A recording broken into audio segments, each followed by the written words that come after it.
Bonjour, aujourd'hui je vais vous parler de mon vélo et de l'équipement que j'utilise pour mon voyage de 4 mois, de la façon que c'est monté sur le vélo. Donc je vais commencer avec le vélo en tant que tel. Mon vélo c'est un Arrow Riven, un hybride de 24 vitesses. C'est un vélo d'entrée moyenne gamme. C'est absolument pas un vélo de haute compétition. C'est de la valve Schroeder sur les roues. J'ai des freins à disque par contre, qui sont très pratiques dans les côtes. Et jusqu'à maintenant, je suis extrêmement satisfait de ce vélo-là, sincèrement, pour le prix que j'ai payé. C'est un vélo qui valait 800, un 2018 que j'ai eu en liquidation chez Castonguay Cycle et Sport, que je salue en passant. François, hello! Pour son excellent service. Donc, c'est ça. Ce que j'ai fait comme modification sur le vélo en tant que tel, pas grand-chose. J'ai rajouté les deux racks, bien évidemment. Un lowrider en avant, un rack Evo bien ordinaire en arrière. Deux supports à gourde. Et essentiellement, modification côté vélo, c'est ça. Je vous ai ajouté un support pour mon cellulaire. Là, présentement, mon cellulaire il est dans mes mains, là, mais mon cellulaire rentre ici finalement, clippé. Jusqu'à maintenant, ça tient très bien. Donc, on va commencer avec les bagages par l'avant. J'ai dans le sac que vous voyez là, qui est jaune-vert, fluo, c'est en fait le matériel auxiliaire de la tente, c'est-à-dire les poteaux, piquets, les cordes. Les poteaux, je ne savais pas vraiment où les mettre. J'aurais pu les mettre dans un sac de cadre, mais ça faisait dispendieux comme matériel, donc j'ai décidé d'y aller avec cette solution-là. C'est le sac qui fournissait avec la tente. Donc, puis je trouvais que ça fitait avec mes couleurs. Oui, je sais, j'étais un peu Joe Kit, mais bon, c'est comme ça. Donc, ça c'est pour ce premier sac-là. C'est monté, hein, si vous voyez, c'est des cornes. J'ai un set de cornes ici pour la route, puis j'ai un set de cornes en dessous que j'ai rajouté entre, dans le fond, côté du levier de vitesse. J'ai rajouté ça pour tenir là, le sac. Et c'est tenu avec des gear tie de chez Canadian Tire, mon magasin préféré. Donc jusqu'à maintenant, ça tient très bien. J'ai aucune difficulté avec ça sur le chemin. Là. J'adore comme montage. Ensuite de ça, au niveau du rack Lowrider, j'ai ma pompe que j'ai installée ici. Facilement accessible. Et dans ce premier sac-là ici, j'ai ma tente et une toile. La toile est bien pratique quand il pleut. Peut aussi servir à faire une douche, faire un abri de cuisine au-dessus d'une table de pique-nique, de l'ombre tout simplement. Un matelas de sol, c'est trop humide. En fait, un pré-matelas de sol. Donc, vraiment, bien pratique d'avoir une toile en plus de la tente. Dans l'autre sac ici, j'ai mon sleeping bag, mon matelas de sol et une flanelle. J'ai choisi un système de sac de couchage en 2 morceaux pour pouvoir moduler au niveau de la température. Donc, les nuits qui a fait très chaud dernièrement durant la canicule, je dormais seulement avec la flanelle. Pas besoin de sleeping bag. Et voyez-vous, cette nuit, il a fait 13, là, j'avais les deux. J'avais le sleeping bag et la flanelle.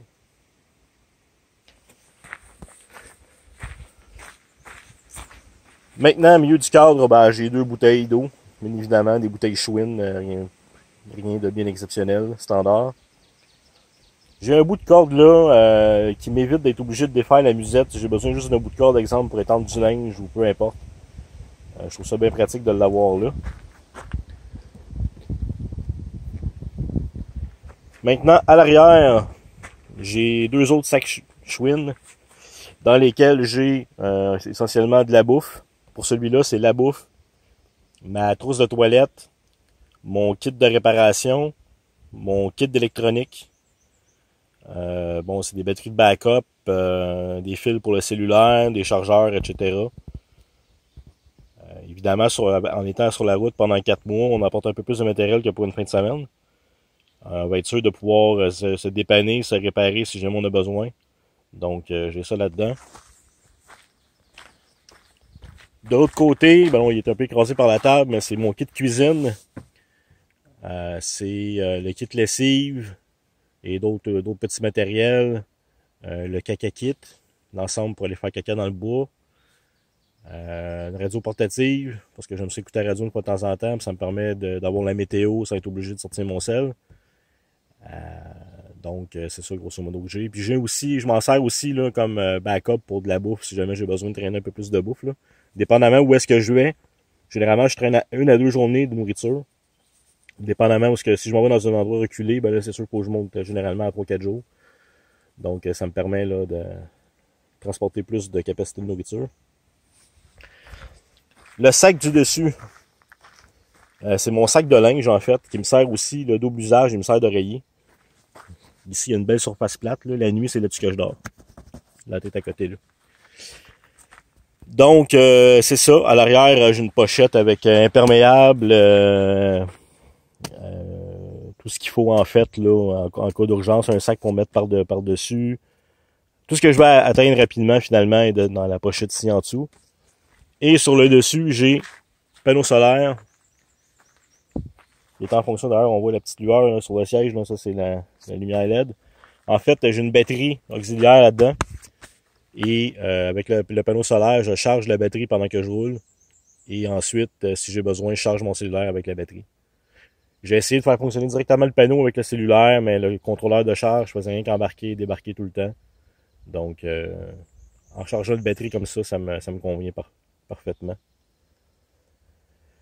Et voilà, au niveau, j'ai aussi, bien évidemment, un casque Schwinn, bien standard, des gants et un sac d'hydratation dans lequel je transporte, excusez pour mon doigt, porte-monnaie, mon cadenas, les clés, évidemment, tout ce que je vais avoir à portée de main, donc chasse moustique, crème solaire, une ou deux barres tendres, d'autres eaux.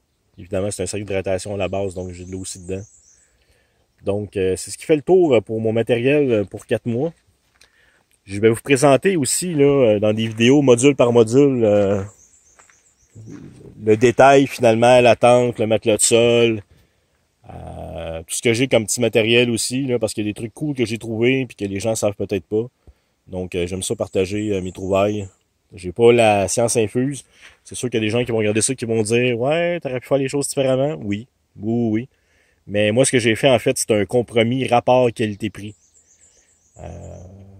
C'est ce qui m'a poussé, en fait, à utiliser ce setup-là. Le sac à dos, je l'avais déjà. Ça, c'est un sac à dos à la base, là. Je l'avais déjà, donc je l'ai un peu modifié, pas modifié, mais je l'ai travaillé la configuration pour pouvoir le mettre là. Mais ultimement, si j'en ai besoin comme sac à dos, je peux m'en servir comme sac à dos encore. Et ça, vraiment, je trouve ça super pratique. Et aussi, hein, la corde qui est là, j'ai oublié de le dire, mais la corde qui est là, super pratique quand vous accotez votre vélo sur un poteau. Je me suis rendu compte de ça, j'avais pas prévu ça dans ce sens-là, mais ça aide à protéger le cadre. Donc, sur ça, en espérant que ça vous ait plu, n'hésitez pas à vous abonner à ma chaîne YouTube, Le Voyageur Paumé. Et sur ce, je vous dis à la prochaine.